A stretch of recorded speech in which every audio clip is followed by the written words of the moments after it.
मोहम्मद अली मदहोश साहब एडवोकेट, जो समाज सेवा के क्षेत्र में हैं और शार्ट मूवीज भी बनाते हैं।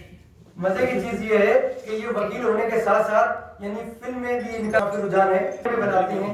इसके अलावा डायरेक्शन भी देते हैं और रंगमंच से भी जुड़े हुए हैं जी जी। और इसके अलावा सबसे अजीब बात यह है कि ये साथ में राइटर भी हैं। इनकी 2 पुस्तकें जिनका विमोचन इन्होंने कराया है, उसमें सबसे पहली है कि सबका तीरथ एक और कश्मीर, जो इनकी यानी पुस्तकें जिनका विमोचन हुआ। इसके लिए मैं उनको तहे दिल से मुबारकबाद देता हूँ। और जो समाज सेवा के क्षेत्र में कर रहे हैं उसके लिए मैं उनको क्या कह सकता हूँ, क्या आगे तुम हर तरीके से हमारे के साथ खड़े रहते हैं।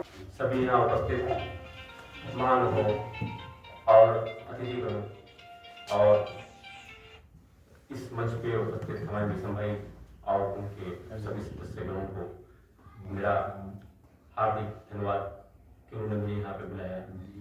मैं बताना चाहूँगा कि जो अवार्ड दे रहे हैं ये अशरफ हुसैन वकील साहब, सैयद अशरफ हुसैन वकील साहब, मेरी नज़र में मेरी मदद और हम लोग पूरे फिल्मी खानदान से जुड़े रहे हैं। हमारी नानी रेहाना जो हिंदुस्तान की भी सुपरस्टार रही हैं और पाकिस्तान की भी सुपरस्टार रही हैं। तो क्योंकि हम शिया मुसल्लम की तारीफ करते हैं तो उस वक्त यहाँ पर एक अलग उठाया गया यहाँ से क्या नाम है नाजिम साहब के मामले से मुहर्रम में 10 तारीख को, क्योंकि यहाँ पे उन्होंने अलम भी लोगों को तकसीम किए तंजीमों को अलम उठाने के लिए। तो एक मुकदमा हुआ और ये कहा गया कि आप अलम नहीं उठा सकते, अपने नाम से रेहाना के नाम से अलम नहीं उठ सकता है, तो दुबई का एक्ट्रेस है। तो यही अशरफ सैयद अशरफ हुसैन एडवोकेट ने उस मुकदमे को लड़ा और हाईकोर्ट से ये आर्डर हुआ कि ये अलम उठेगा, क्योंकि एक्ट्रेस का कोई अलम नहीं होता है, किसी के नाम से कोई अलम नहीं होता है। अलम इमाम हुसैन का होता है और उनके लिए उठ सकता है। तो ये एक बड़ी जीत सैयद अशरफ हुसैन एडवोकेट ने हमें दिलाई और ये वहाँ से बरामद हुआ। बाद में वो पाकिस्तान चली गई तो वहीं पे मामला रुक गया, लेकिन कोशिश करूंगा क्योंकि हम यहाँ मौजूद हैं उनके वारिस के तौर के ऊपर कि यह अलम फिर से शुरू किया जाए, जो हमारी नानी ने शुरू किया रेहाना ने। और साथ में वंस अपॉन टाइम मुंबई एक फिल्म आई थी, उनके लिए मैंने मुकदमा किया, मैं हाईकोर्ट से जीता और मैंने उनके लिए लड़ाई लड़ी। तो उस वक्त वो पाकिस्तान में जिंदा थी तो उन्होंने मुझे फोन पे कहा आई लव यू अली, जिसमें मैंने एक ड्रामा भी लिखा। मैं लिखता भी हूँ, कई किताबें मेरी अमेजोन पे उपलब्ध है, मेरे अली मदोश के नाम से आप सर्च कर सकते हैं। दूसरी चीज ये है कि अभी मैंने एक कलाकृति नौटंकी लिखी थी जो हिंदी संस्थान से जो है उसको अनुदान मिला और वो छपी और मैंने उसको कराया भी। इसमें डॉक्टर दिनेश शर्मा जी भी आए थे, उन्हें बुलाया था।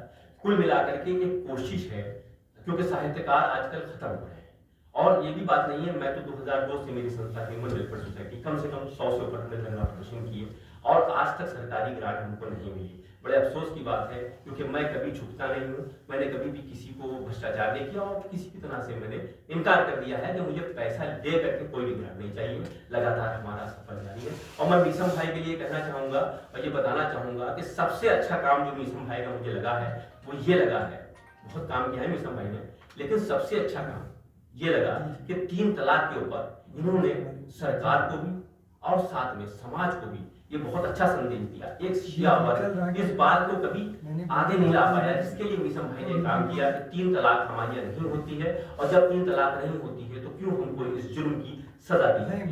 इसके लिए बहुत अच्छा काम किया है। मैं तहे दिल से कहता हूँ कि इनका ये काम अभी किरासन जी से भी, इन्होंने सांसद जी से भी मिलकर के इस मामले को उठाया, तो जो ये इनको सफलता मिली है ये सबसे बड़ी सफलता है और जरूरी भी है कानून की नजर से भी सबसे कि जो काम हम नहीं करते, जिस समाज में हम वो काम नहीं करते उसकी सजा हमको क्यों दी जाए। तो मैं सबसे बड़ी बात ये कहता हूँ कि मेरी पूरी की पूरी हार्दिक इनके लिए जो है वो मेरी तरफ से पूरी की पूरी हार्दिक बधाई है कि आपने ये काम किया। दूसरी बात, आपने इतिहास के पन्नों में दबे हुए एक महान शख्सियत जिन्हें हम अशरफ हुसैन वकील के नाम से जानते हैं और उनके बहुत से काम अभी समाज के सामने नहीं आए हैं, उनके लिए आपने आवाज उठाई और आज इतना बढ़िया कार्यक्रम उनके नाम से किया। अब इससे अच्छी हम यूँ कह दें कि श्रद्धांजलि उनको नहीं दी जा सकती और मैं इसके लिए इनका बहुत ही बहुत धन्यवाद करता हूँ और आपका शुक्रिया।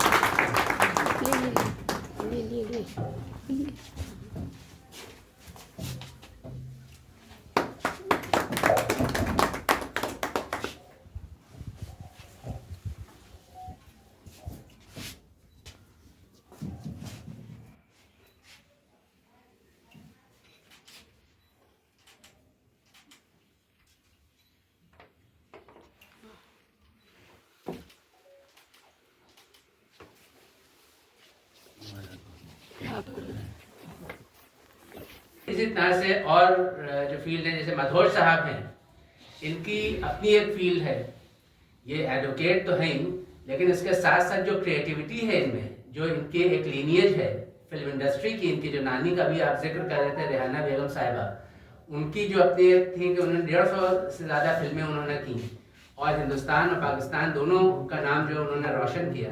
उसके बाद आज उनकी लेगेसी को ये लोग कायम रखे हुए हैं। और इनकी जो बहन है निदा साहिबा, उन्होंने हमारे साथ एक हम लोग ने नाटक किया था, उसका नाम था अवध के राम।